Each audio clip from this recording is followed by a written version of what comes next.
What do you see? What are you talking about? Use your imagination, Connor O'Malley. Monster Calls deals with how to grow as a young boy and where you fit in the world. And we've all been through that. We all have tales to tell. Connor's mother is an artist, and she really gives that sense of creativity to Connor so wholeheartedly. That tree's amazing. It's been here for thousands of years. The monster is just like this fantastical creature that comes to life through Connor's drawing. Whoa. Whoa, indeed. The monster represents the universe, and he nurtures this special young boy. It is not important what you think. It is only important what you do. Of course, it's a big challenge to do a film like this, but ultimately, it's the best thing that you can do as a filmmaker, to make a film that will grow up in the imagination of the audience. What shall I destroy next? Break the windows! Break them yourself. The audience will be taken on a journey with the monster into this fantasy world. The film is a very, very moving, heartfelt story. It is a visual feast, a film that has great hope in it. You come away feeling inspired by the story, and it really stays with you. Come on.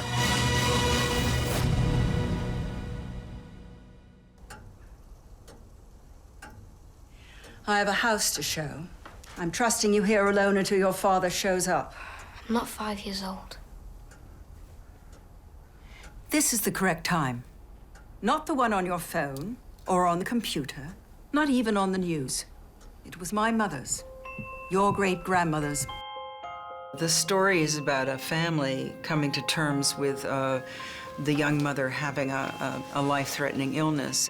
And I guess, you know, so many families go through an illness, and, you know, how much to tell a child, I think, is something that all families talk about. I think in many cases in America, the child is sort of protected.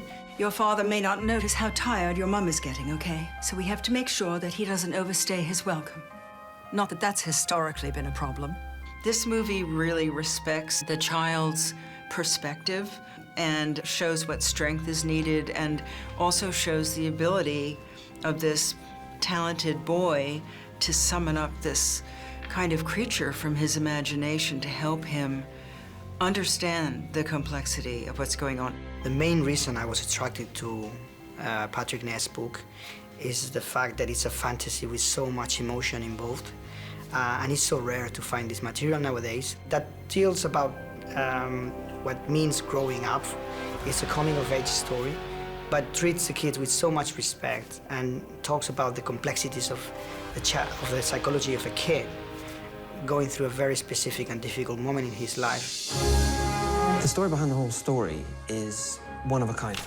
The book was started by a wonderful, wonderful English and Irish writer called Siobhan Dowd, who wrote these magnificent books for teenagers. She wrote 4 of them.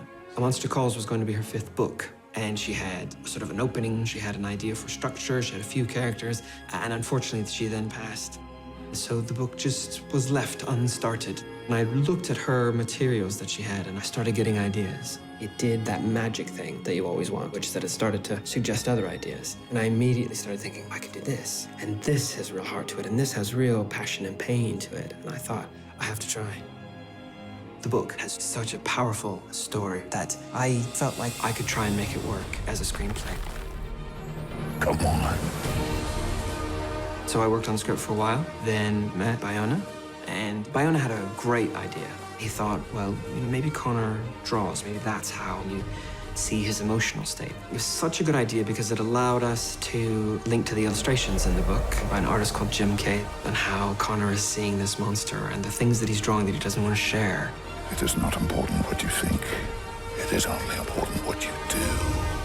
And this is what we do as filmmakers. We try to explain reality through stories, and this movie is about stories, it's about love, it's about legacy, and it's about art.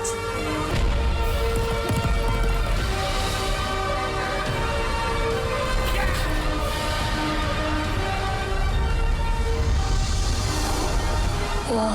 Whoa, indeed. The film is as rich and as imaginative as the book is.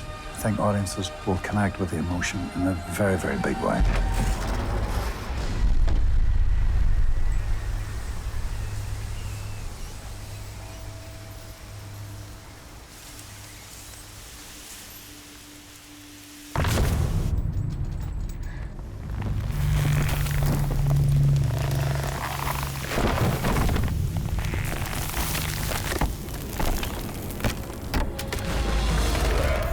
Connor, A Monster Calls is really about him being forced to grow up way before he should have to. I mean, he's experiencing this tough time in his life, and this monster comes and tells him these valuable stories, but to help him, realize the truth that is already in his mind.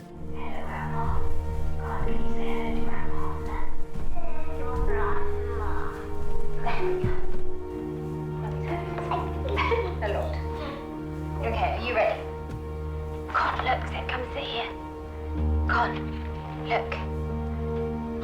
Hello, Mummy. And there we go. We're doing you a picture, Grandma.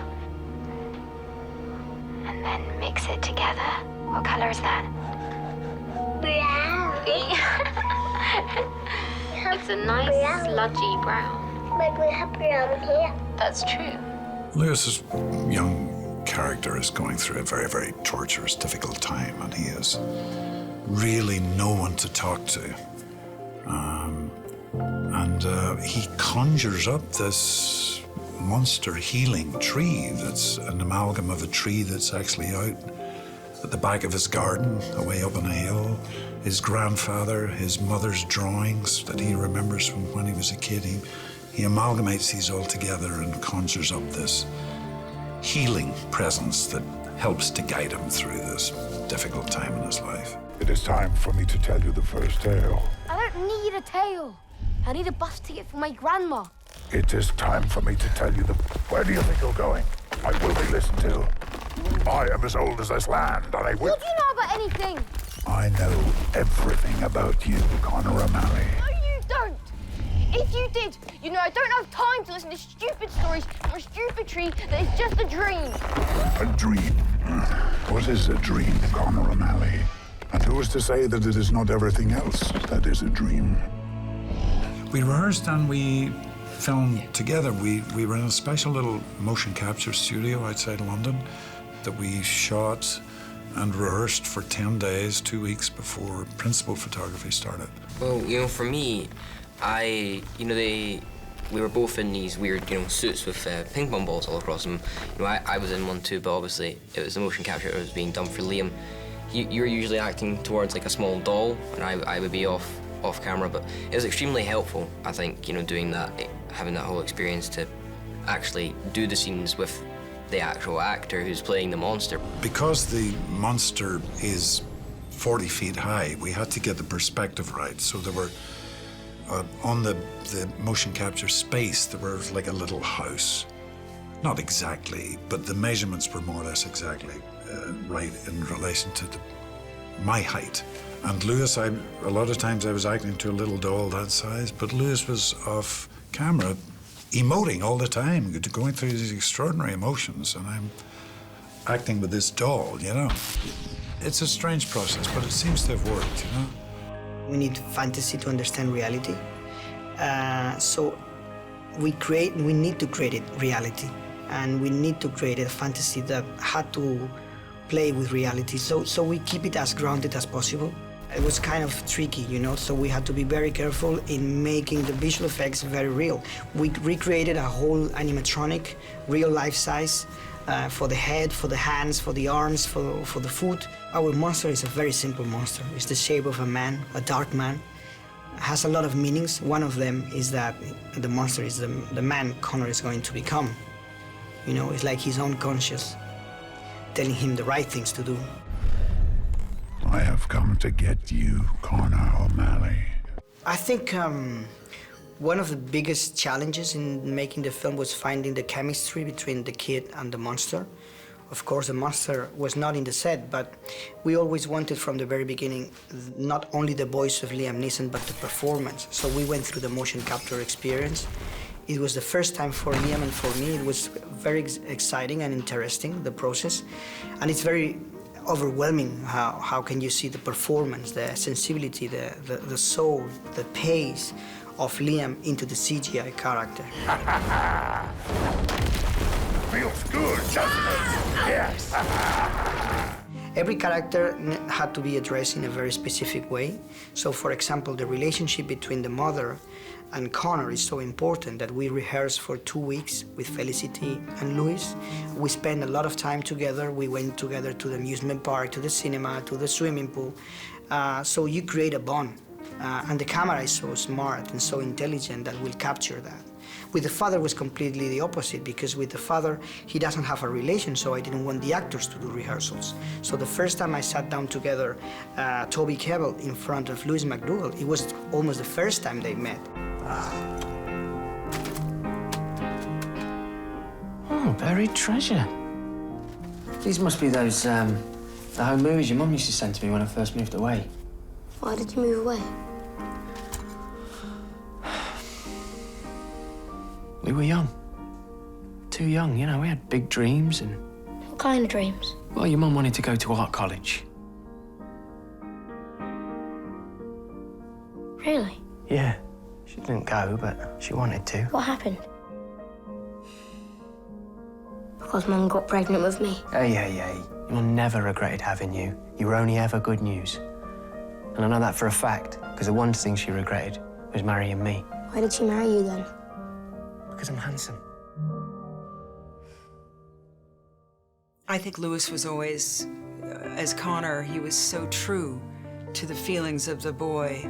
He didn't trust the grandmother. He didn't like the grandmother. And the way I'm introduced, Bayona has her sort of looming over this boy and not saying the kind of, you know, touchy-feely things you might imagine a grandmother saying. No eggs. You've already had eggs twice this week. If you get hungry, there's spinach in the fridge which you can steam. Yeah, sure. Don't touch anything. I'll do my very best not to. Somehow they have to navigate all that. They're very far apart, and they have to come together in the end, whether they like it or not. And in the end, I think it's one of the things that makes the film very uplifting, because they are able to do that. Now you're invisible to me too. Well, we tend to overprotect the kids, and I think Monster Call talks about ideas like bullying, self-blame, rage, the parents' divorce, which are part of the world of the kids nowadays. And they want to know the truth as much as we want to know the truth. And I think what Patrick Ness did in Monster Calls was very brave, was to talk openly about these themes to the kids. And they can relate to very easily because it's part of their world.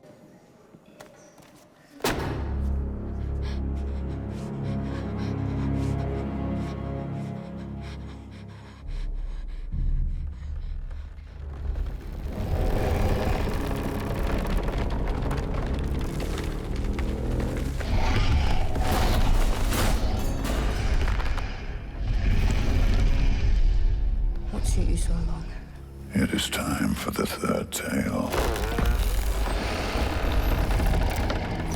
There was once an invisible man who had grown tired of being unseen. It was not that he was actually invisible. It was just that people had become used to not seeing him. One day, the invisible man couldn't stand it anymore. It's a very rich and surprising allegorical story set against this very harsh reality. In Manchester or someplace like it, he does escape into this other world, and even though the world itself is not always what he wants it to be, the monster doesn't always do what he wants it to do, he wakes up every day changed by this interaction and a little more able to deal with what's going on, a little closer to what has to happen, what he has to understand in order to be able to go on.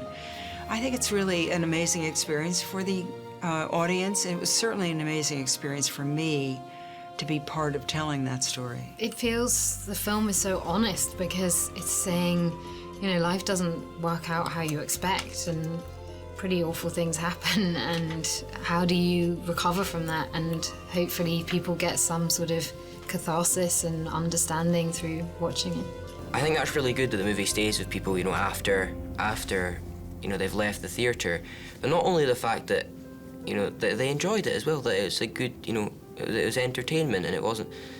But it also contained these valuable life lessons. I think as a storyteller, as a filmmaker, it's all about finding the truth, which is what Connor's story is. I mean, Connor has to find his own truth and being able to express it.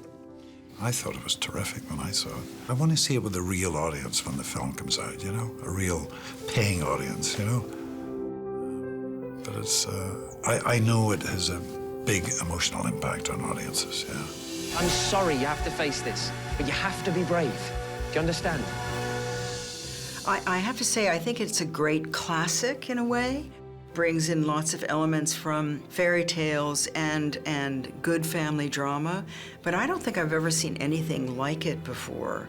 It's, to me, it's like a well that you can keep drinking from, because each time I see it, I learn something else. I'm afraid. Of course you are afraid, but you will make it through. For this is why you called me. Come on.